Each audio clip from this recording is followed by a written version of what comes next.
eu acho que um caminho para que isso aconteça, para que esse tipo de publicação de linguagem que a gente conhece e gosta, atingir um público maior, eu acho que ele passa pelo campo da educação. Eu sou professor universitário, produzo quadrinhos também, moro no interior aqui de Minas Gerais, uma cidade chamada Governador Valadares, e tenho feito um trabalho de ir nas escolas para poder falar sobre quadrinhos na educação. O meu mestrado eu fiz aqui na UFMG, na Escola de Belas Artes, e eu propus um viés que tratasse da produção de histórias em quadrinhos como modalidade artística. Eu quis tentar, de uma certa forma, provar na academia que quando se produz ou quando se lê quadrinhos, a gente tem que dar uma importância grande também para a imagem, no sentido de que, para um bom quadrinista, é importante que ele conheça conteúdos, trabalhe competências e habilidades que são próprias do ensino da arte.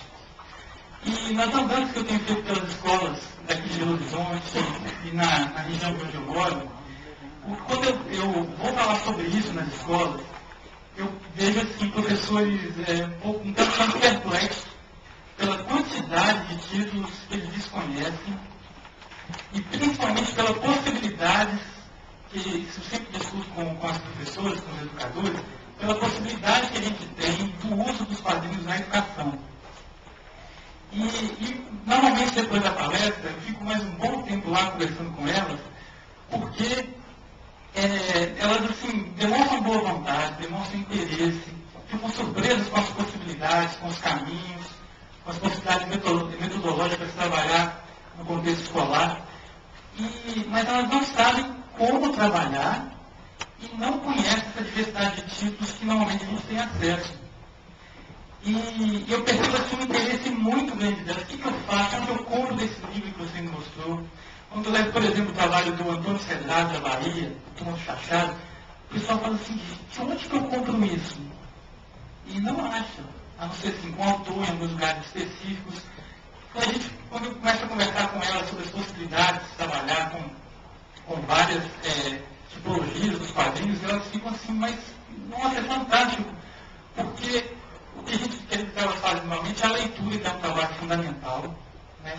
Mas que eu percebo assim, que existe mesmo um interesse muito grande e que aquela resistência que a gente conhece, que já foi bastante discutida, que se tinha em relação aos quadrinhos na escola, isso é muito pouco, é muito pequeno. Porque eu acho que nenhuma linguagem é melhor ou maior ou menos importante do que as outras. Eu acho que leitura, em termos de leitura, acesso à cultura, acesso às expressões artísticas, todas elas são válidas.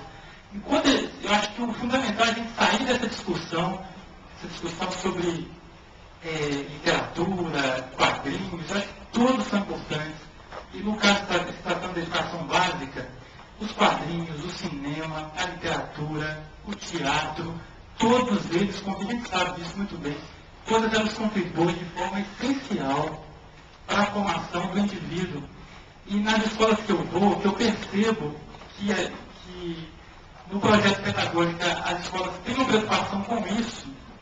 Eu conheci uma escola em Patinga, que os alunos têm aula de teatro, de música. Há um tempo atrás eu dei aula de quadrinhos na educação básica. As crianças, a escola acabou tendo que criar uma editora para publicar o material dos alunos. E essa escola tem uma fila de espera gigantesca para as crianças entrarem nela. O que acontece?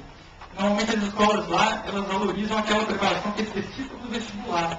E lá eles estão preocupados com a formação mais integral, com essas linguagens. E os alunos acabam se destacando, porque a escola tem se apropriado, o próprio campo da arte tem se apropriado dos meios de comunicação de massa e tem, assim, caído essa resistência no campo da arte, porque a imagem e o conhecimento sobre produção de imagens, ela é fundamental nos quadrinhos, quanto o texto também.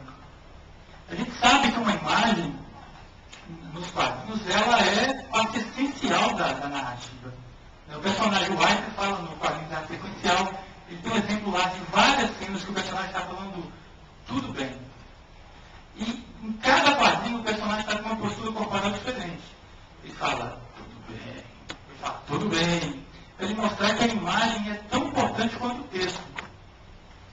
Então, eu procurei trabalhar mais essa questão, puxando mais para a questão da imagem, a importância de se conhecer sobre os elementos visuais, ponto, linha, forma, textura, cor, composição. A composição dos elementos visuais é fundamental para uma narrativa. Voltando, lembrei de um outro exemplo, Paulo, que você deu do Amigo Segundo, em que um dos personagens ele é tratado de forma caricata. Então, isso é uma leitura visual que é importantíssima para o entendimento da história. Importantíssima. E esse conhecimento sobre como produzir, articular, fluir essas imagens, ela é fundamental para a leitura dos quadrinhos, e isso trabalhado no contexto escolar é uma ferramenta riquíssima para a formação da criança e do adolescente. Uma criança que consegue ler imagens criticamente, analisar e ter essa leitura visual junto com o texto, tenho certeza que ela vai ter uma formação diferenciada. Aqui em Belo Horizonte, em 2004, no Salão do Livro, aconteceu um projeto feito pela Fundação Municipal de Cultura, chamado Maratona de Quadrinhos. Eu estive aqui durante uma semana com os professores da rede pública e particular aqui da região metropolitana, e as escolas liberaram os professores e tiveram uma semana comigo de aulas de metodologias para se trabalhar escolas em quadrinhos em sala de aula. Depois disso, eles levaram essa proposta para a sala, produziram com os alunos, e durante os eventos, no FIC e no Salão do Livro, aconteceu como se fosse um campeonato de quadrinhos. Então, para se inscrever nesse campeonato, as escolas tinham que produzir, os alunos tinham que produzir histórias em quadrinhos criadas por eles, não podia ser de outros personagens, de outros autores, tinham que ser histórias dos próprios alunos, e aí teve uma seleção, e essas pessoas que foram selecionadas vieram aqui para o dia do festival e tiveram seus trabalhos expostos junto com os artistas internacionais, nacionais, e eu vi assim, o orgulho dos meninos em ver a sala que foi destinada a eles. E aí teve uma premiação, que eles ganharam, na primeira edição ganharam um kit de revistas e de livros em quadrinhos. No Salão do Livro aconteceu de novo.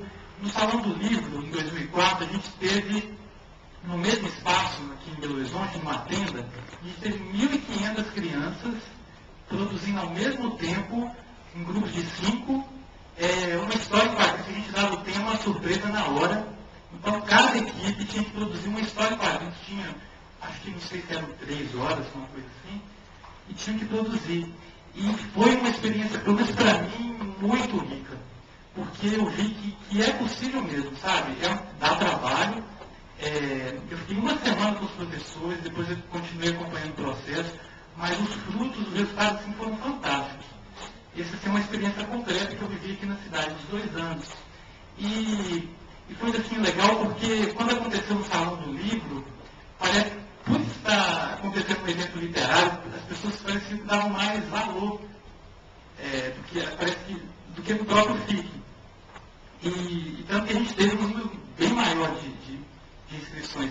Essa é uma experiência concreta que eu tive assim, de trabalho com o professor, de levar uma metodologia, apontar caminhos. Sempre nesses contatos com os professores eu levo o material que eu tenho de autores que eles não conhecem. Eu sempre tento fomentar, assim, de levar para eles conhecerem mesmo autores, estilos e livros assim, diferentes que normalmente eles não têm acesso ou não conhecem. Porque assim, a grande maioria conhece Maurício, a Disney, os super-heróis, né? Eu realmente, claro, sem generalizar de forma alguma, mas a maioria conhece os mais populares mesmo, né? E eu percebi uma receptividade muito grande dos novos autores, muitas pessoas me escreveram depois. A Marjane Satrapi é excelente, nossa, que coisa maravilhosa. O Maus, as pessoas nunca tinham ouvido falar do Maus, sabe? Então, abre a cabeça mesmo. E para os alunos, eu tive assim, muitos depoimentos de professoras, uma professora que trabalhava numa área perigosa aqui da cidade, veio me contar assim, o tanto que os alunos produziram, que mudaram a postura em sala de aula, né? Essa é uma experiência assim, bem bacana que eu tive há uns anos atrás.